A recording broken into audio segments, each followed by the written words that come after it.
ED slams door on Ramaphosa.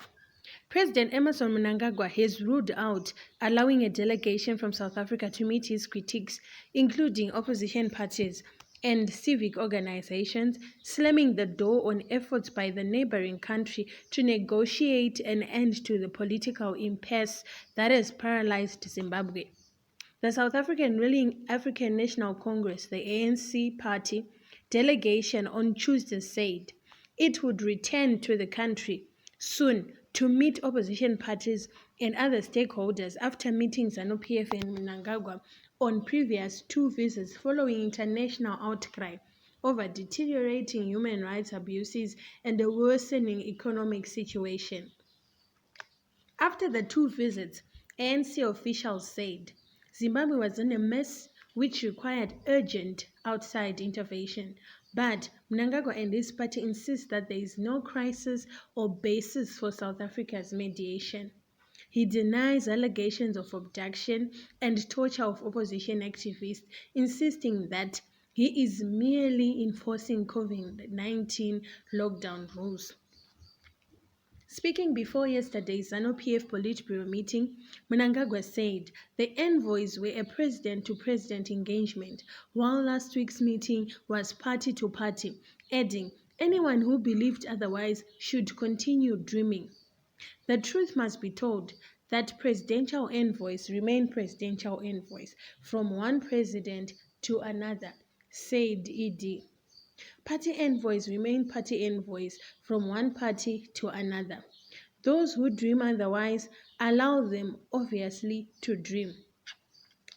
In a clear sign that Mnangagwa was not amenable to another ANC visit, the ZANU-PF leader said he wanted to push for dialogue with local players. This morning, I was pleased to receive a delegation of Zimbabwe heads of Christian denominations, which comprised the leadership of the Evangelical Fellowship of Zimbabwe, Catholic Bishops' Conference, Zimbabwe Council of Churches, and the Indigenous Churches, he said. Dialogue must be encouraged throughout all sections of society. This is the culture of the Second Republic, of nation building, of peace, unity, and love as we develop the Zimbabwe we all want. Ramaphosa, who is also the African Union chairman, has so far dispatched two teams after a hashtag Zimbabwean Lives Matter highlighted human rights abuses ahead of the foiled July 31 protests, which resulted in investigative journalist Hopel Chingono and opposition Transform Zimbabwe leader Jacob Ngarivume being arrested and spending 45 days in remand prison. Several abductions were reported, while a number of members of opposition and activists were forced into hiding.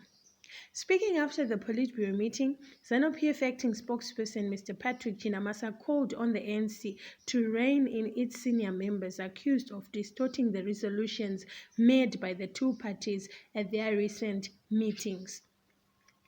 He said ZANU-PF would be contacting the ANC with the view of asking them to put some of their members on leash.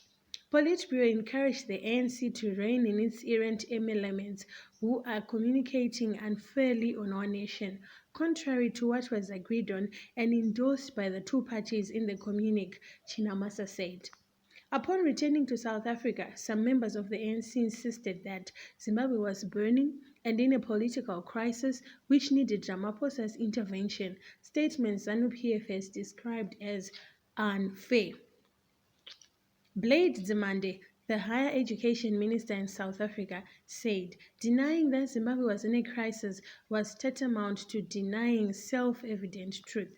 The Nelson Chamisa-led MDC alliance had pinned hope on South Africa taking a lead to broker a political solution to the crisis, which has attracted global attention.